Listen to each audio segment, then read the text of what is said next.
forward on this non-binding resolution vote? Because if he walks backwards, he may fall down. That would be terrible. That would not be good. Are you going to sign on to this discharge petition, Thomas Massey's discharge petition? Yes, I'm going to. And why is that? I believe in transparency, and I believe the American people. This is a serious issue. I can tell you, for the past, more than a week, the highest volume of calls into my office have been about Epstein. People want the information. They don't want things covered up, especially when it comes to the most well-known convicted pedophile in modern day history. It's important to them, and they really want the information out. The Speaker says he's not going to have a vote before the August recess. What do you say to him? He's also not having votes on a lot of appropriation bills that we need to pass before August recess. I think there's a problem there.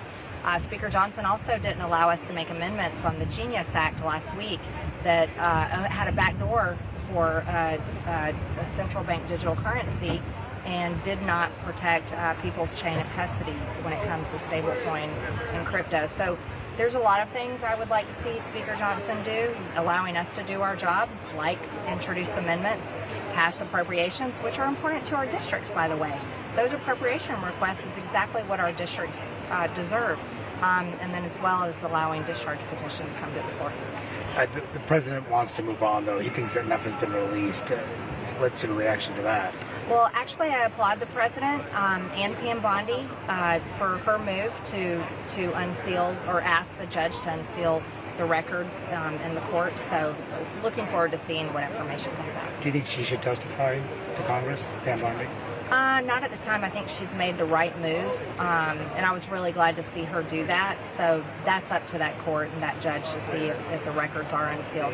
I think also important things is we're going to be coming up on a September 30th deadline, government funding deadline, and I think the Republican-controlled Congress should be passing appropriations, not another CR.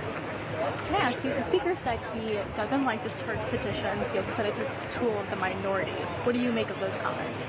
Well, I think discharge petitions are actually important. I think that every single district in the country votes for their representative, and whether they're in the majority or the minority, and that's the purpose of a discharge petition, is if 218 members of Congress sign it, that takes a combination of Republicans and Democrats, right? And then that allows something to come to the floor for a vote. The president's really frustrated, though, as you've seen him on Truth Social, and Republicans who are calling for more information. What do you make of his frustration? He said, calling Republicans weaklings. He said this is a Democratic hoax and the like. You know, I really like President Trump, so I enjoy a lot of the things that he says. I think he's funny.